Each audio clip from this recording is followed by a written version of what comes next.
Hey everyone, welcome back to my channel. Hopefully you guys saw my latest video. I recently made a return to YouTube, so thank you to those of you who, have still been watching. I got some encouraging comments on my last video, and that made me really excited to get back into posting. My last video, I kind of talked about things that I learned in my 20s, and I really want this channel to kind of be not just about improving your personal finances or your friendships, but I also want to talk about business and entrepreneurship and things like that. So you can also be on the lookout for videos like that in the future.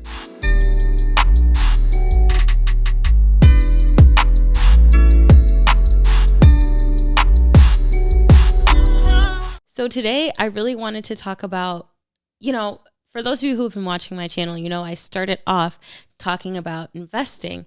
And I feel like in that journey, I learned a lot, not only about investing, but I learned a lot about, I don't know what to call it. I guess you would call it influencers in the finance space. With anything, and influencers in any category, you're going to get people who lie to you or say things just for clout. And unfortunately, that's the case in the financial space too.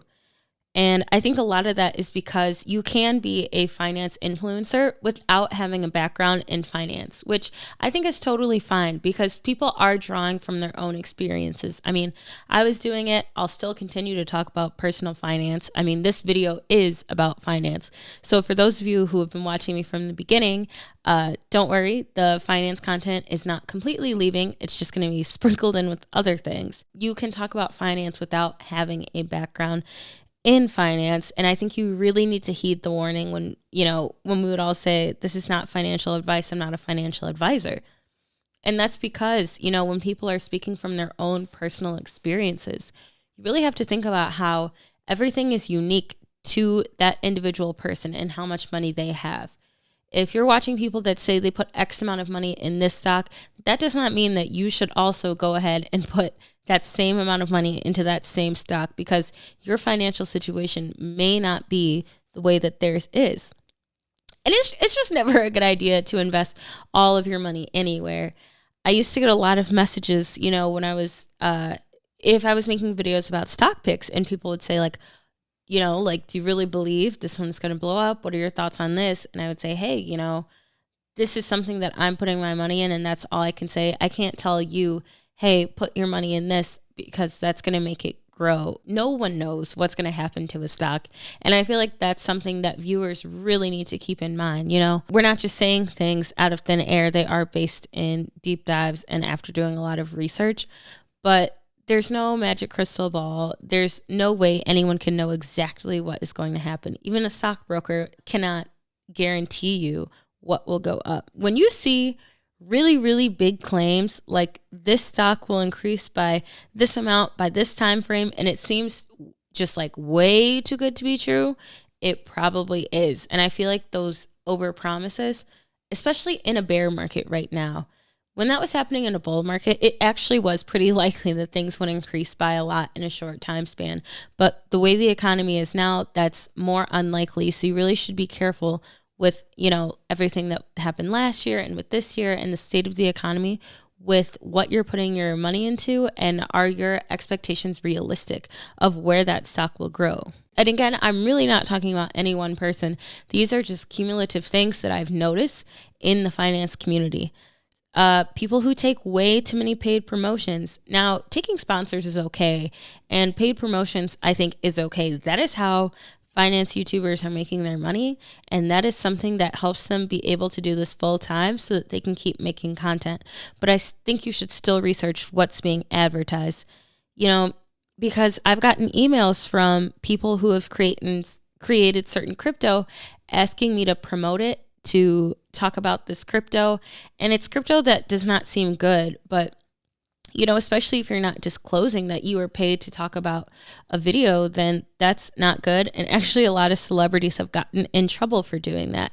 So really just be on the lookout in general. If people are talking about a crypto, especially I feel like I see it happening with crypto, that seems a little sketchy. Well, it really might be. So really only you're protecting yourself. And if you're investing, I definitely recommend you talk to a financial advisor and don't only go based off of, I would not go solely based off of YouTube recommendations from just anybody. You know, if you're following what people are talking about online, you should really do your research and kind of look back at old videos and see how those things progressed. Were the stock picks that they talked about in whatever month and whatever time frame, did it actually grow in the way that they predicted it would? Again, not everyone is accurate 100% of the time. That would just be impossible. But I think it's good to go back and kind of see, are they trustworthy or maybe not? I mean, we all saw the rise and fall of FTX, where the CEO and other celebrities were sued for overstating the value of the crypto. And I mean, FTX, that company was a glorified pyramid scheme. So please be careful. Back in February, Kim Kardashian had to pay the SEC $1.26 million just to settle claims that she failed to disclose that she was paid to promote Ethereum Max. So you can get in a lot of trouble for things like that. So a warning to any finance YouTubers who maybe are starting out that have watched my channel. There's a reason I never took promotions like that. You should be careful. Don't just accept any offer that comes your way if you're a creator. And that's in any space. I don't think you should just accept anything where they're trying to pay you to promote what it is. I think if you're promoting something or talking about something on your channel, you have a responsibility to kind of check and make sure these things are actually okay, because people do follow what influencers say online. If that's why they're watching your channel, because they want to take your advice, then you as a creator are responsible, I believe, for at least doing research into what you're putting out before you put it out. I think a lot are good. I think you guys know who some of my favorite finance, I don't know the word to call it. I want to say finance advisors. It's not that. Who my favorite finance influencers are on YouTube. And I follow a couple ones on TikTok.